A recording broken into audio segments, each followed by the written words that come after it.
lagi asik.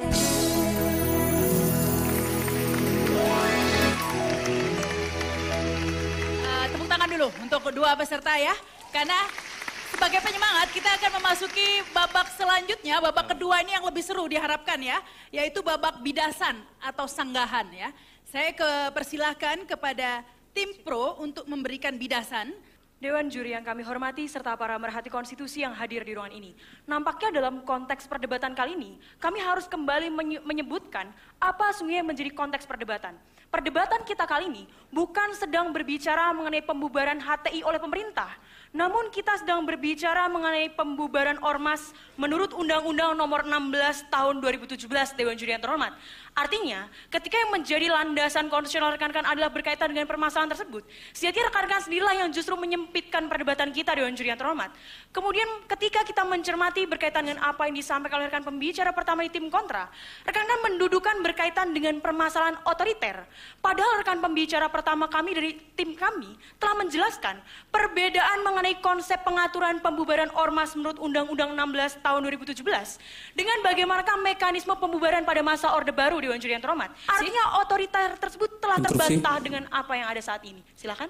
Memang pada undang-undang yang keluar pada tahun 1985, definisinya adalah yang merongrong pemerintah Dewan Juri yang terhormat. Apa bedanya dengan Undang-Undang 16 tahun 2017 yang mana definisi bertentangan dengan Pancasila dimonopoli oleh pemerintah, yang mana yang berhak menafsirkan Pancasila atau bertentangan dengan Pancasila adalah pemerintah. Inilah yang kami maksudkan Dewan Juri yang terhormat, di mana sama saja tidak ada perbedaan antara pembubaran ormas antara tahun 1985 atau Orde Baru dengan yang sekarang, karena keduanya memiliki multitafsir yang sama. Yang keduanya adalah anti kritik terhadap pemerintah. Terima kasih.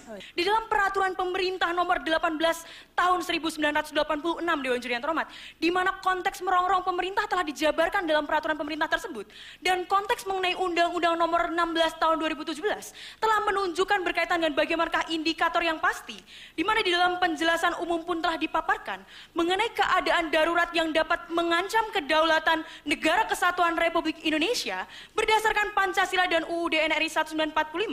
Antara lain, ketika kegiatan ormas tersebut ternyata melakukan tindakan permusuhan, antara lain berkaitan dengan adanya ucapan, pernyataan, sikap baik lisan maupun tulisan melalui adanya Diberi waktu interupsi. Rekan-rekan luput membaca secara komprehensif Undang-Undang 16 tahun 2017 Dewan Juri yang terhormat. Mengapa? Karena dalam pasal 59 ayat 4 huruf C terdapat frasa atau paham lain, yang mana atau paham lain inilah yang sangat bertentangan dan multitafsir dan cenderung dapat digunakan oleh pemerintah untuk memberangus ormas-ormas yang mengkritik pemerintah. Kita kutip bersama Dewan Juri yang terhormat, HTI hadir dari tahun 2002, namun mengapa baru dibubarkan pada tahun 2017, yang mana kita kutip bersama HTI justru cenderung mengkritik pemerintah pada tahun 2017 ini. Terima kasih. Pernyataan rekan-rekan akan terbantahkan ketika kita melihat data pada 7 Mei 2018, di mana gugatan yang dilakukan oleh HTI terhadap PT UN Jakarta Dewan Juri yang terhormat berkaitan dengan keputusan yang dikeluarkan oleh pemerintah pun ternyata dalam hal ini ditolak oleh keberadaan PT UN. Artinya apa? PT UN telah mengamini dan juga menguatkan berkaitan dengan apa yang telah diputuskan dari pemerintah, dan justru berangkat dari kondisi inilah Dewan Juri yang terhormat. Artinya apa yang dilandaskan oleh pemerintah dalam membubarkan ormas pun tentunya merupakan hal yang konstitusional. Dan di dalam mekanisme yang tercantum di dalam Undang-Undang Nomor 16 Tahun 2017 pun telah menafsirkan hal demikian. Dan justru ketika kawan kami di tim kontra membawakan mengenai konsep keadilan, rekan-rekan harus paham, keadilan yang dianut oleh Indonesia adalah keadilan sosial bagi seluruh masyarakat Indonesia. Artinya, ketika terdapat hanya satu orang yang melanggar hal tersebut, terima kasih, tepuk maka tangan untuk tim pro perdebatan kali ini. Sekian dan terima kasih. Itu tadi tim pro. Selanjutnya kami persilahkan tim kontra untuk memberikan bidasan atas argumentasi pembuka tim pro. Waktunya 5 menit dari sekarang. Polybius mengatakan bahwa sistem pemerintahan di setiap negara bergeser dari satu sistem ke sistem lainnya. Indonesia saat ini menganut sistem demokrasi, namun dengan diterbitkannya Perpu Ormas yang melalui dan kemudian dilanjutkan dengan Undang-Undang Nomor 16 Tahun 2017, maka inilah Dewan Juri terhormat, langkah pertama Indonesia bergeser kembali menjadi negara yang otoriter. Muhammad Yamin dalam risalah sidang BPUPKI yang kemudian dilanjutkan dalam asas-asas dasar negara dalam buku Interupsi. 8 Ya, nasional interupsi. komprehensif. Silakan. Dewan juri yang terhormat, pertama rekan-rekan bahkan tidak mampu membuktikan asumsi rekan-rekan bahwa pembubaran yang terjadi saat ini ternyata adalah unsur-unsur politis Dewan juri yang terhormat. Mengapa? Karena ketika dalam hal ini keberadaan dari keputusan tersebut digugas ke PT UN sekalipun, ternyata berdasarkan dengan akar asas-asas umum pemerintahan dan baik, ternyata dalam hal tidak terbukti bahwa keberadaan dari pembubaran tersebut ternyata tidak mengandung adanya unsur pengkajian Dewan juri yang terhormat. Inilah yang menunjukkan bahwa ketika rekan-rekan menarik konsep perdebatan kali ini hanya kepada unsur politis mata, maka usahlah perdebatan kita Dewan juri yang kami hormati. Justru Dewan Juri yang terhormat, pembubaran HTI saat inilah yang mencerminkan kegentingan politik tersebut Dewan Juri terhormat. Karena mengapa? Di rekan-rekan dari tim Pro hanya menginginkan adanya suatu pembubaran ormas tanpa melalui jalur pengadilan, namun kemudian ditafsirkan hanya sepihak oleh pemerintah Dewan Juri terhormat. Pun di sini kami menilai bahwa sesungguhnya negara Indonesia justru menjunjung tinggi hak asasi manusia yang juga kebebasan dasar manusia itu sendiri Dewan Juri terhormat.